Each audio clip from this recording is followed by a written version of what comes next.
What's going on, everyone, and welcome back to another episode of our MLB Outlooks for the 2025 season. In this episode, we are going to be taking a look at the Cincinnati Reds. Last year, the Cincinnati Reds finished 77-85 in the NL Central, and in my opinion, they did the second most things this offseason in this very subpar division. But here's the thing. I really don't think they did enough, and I'll be able to show you this whenever we get down to their lineup. However, I really love their pitching rotation, so we're going to be covering those things. So first of all, let's get to what they got and what they lost.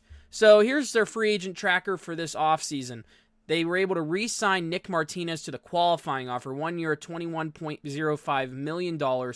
This was the first kind of question mark to me. They were able to bring him back in on the qualifying offer. He, of course, accepted. Now, here's the thing. Would you pay that much money for a Nick Martinez if you're not the Cincinnati Reds?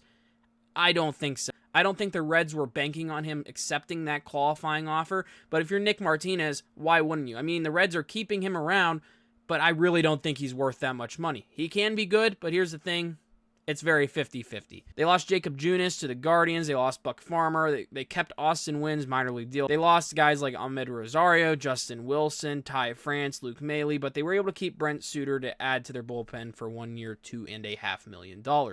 Let's get to their lineup really quick. So taking a look at their lineup projected for opening day, it goes like this. TJ Friedl, Ellie De La Cruz, Matt McLain coming back from injury, Tyler Stevenson, Jake Fraley, Spencer Steer, Jeimer Candelario, Gavin Lux, who they traded for, and Austin Hayes, who they signed to a 1 year deal. The two main additions of this lineup were Austin Hayes and Gavin Lux. Do they do much to add to this team? Austin Hayes practically is replacing Lewis Brinson, and then Gavin Lux is just another infield in the surplus of middle infielders that the Reds have. They got rid of Jonathan India, but then bring in Gavin Lux. Now, Gavin Lux, there's been things saying he would be playing some outfield, second base, third base, everything in between. I don't really know where he fits. I think he's going to have a chance to prove himself more in Cincinnati. I'm very excited to see what he can do, but it's a very odd move. It felt very forced from the Reds' perspective. Is it enough? I don't know, because when I'm looking at this lineup, there's basically 4 guys at the top of this lineup that are all projected a WAR of 2 or higher. That's TJ Friedl, Ellie De La Cruz, of course, Matt McLain coming off the injury, and Tyler Stevenson. Below that, it's a lot of question marks. Can Jake Fraley do it all year? Spencer Steer projected a 1.6. He's very hit or miss for some people. Jeimer Candelario was kind of upsetting last year when they signed there. I was expecting a lot more from him, but we didn't get that from him. Gavin Lux projected a 1.1 WAR first year out of LA, and then Austin Hayes, who they bring in, projected a 0.9 WAR. It's a lineup that is banking on Ellie De La Cruz having an amazing season. 4.9 WAR, you would love that. If he puts up a 797 OPS, that is a win. If he brings his strikedown percentage down even farther than 29.4 projected, it would be a win for this lineup. Because if Ellie De La Cruz disappears, I'm very curious to see what this lineup does without him.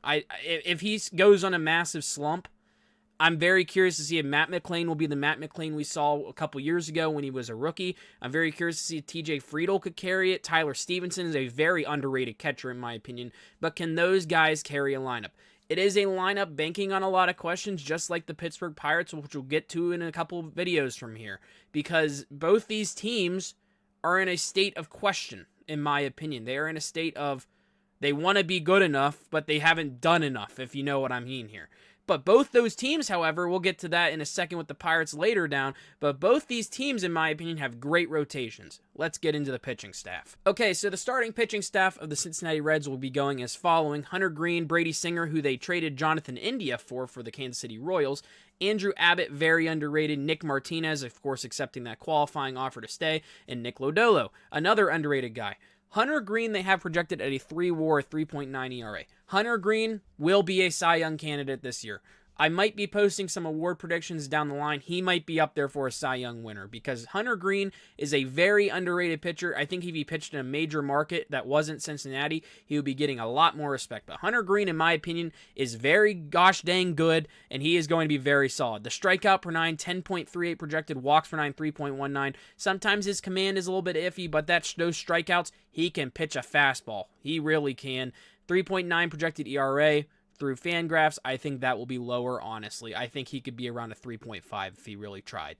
Brady Singer, I'm very curious about that. They brought him in 4.54 ERA. I really don't think he's going to fit well in Great American Ballpark. It is a hitter's best friend, and I'm very curious to see what he does there. He is projected at 2.2 WAR, so there is that. Andrew Abbott, Nick Martinez, Nick Lodolo. Solid. I think it's a very solid rotation, just like the Pirates, in my opinion. 2 very solid rotations, and then 2 lineups full of question marks. So let's just get into this bullpen really quick before we call it quits. Alexis Diaz, Taylor Rogers, Emilio Pagan, Sam Moll, Tony Santillan, Brent Suter, Scott Barlow, Graham Ashcraft.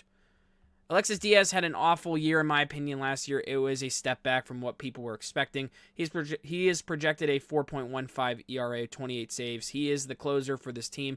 If the Reds are going to be good this year, they have to hope this bullpen can step it up. It is a very veteran-led bullpen. Taylor Rogers in there, Emilio Pagan they had in there, and then Brent Suter, of course. Very veteran-led, a lot of service time in this bullpen, and Scott Barlow.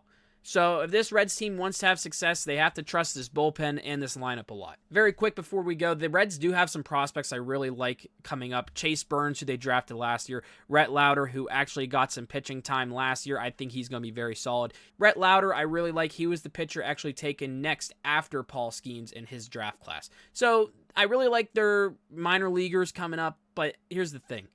It's a team based off a lot of questions. If everything goes right, this could be a team in the NL Central race. They really could. They could be a team in the wild card race. But the thing is, if there's question marks, that is, don't go right, the Reds could be where they were last year, 77-85. They did also bring in Terry Francona as their manager. I think this was their move of the offseason because Terry Francona is a much better manager than Derek Bell will be. Thank you all for watching this version of our 2025 MLB Outlooks. Make sure to catch up on all of them. I'll have a playlist up on the screen and on my channel. Make sure to subscribe to the channel. We are almost at 300 subscribers. We are trying to hit that by opening day, so help us join that. Make sure to like the video, comment down below your thoughts on the Reds, and I'll see you next time.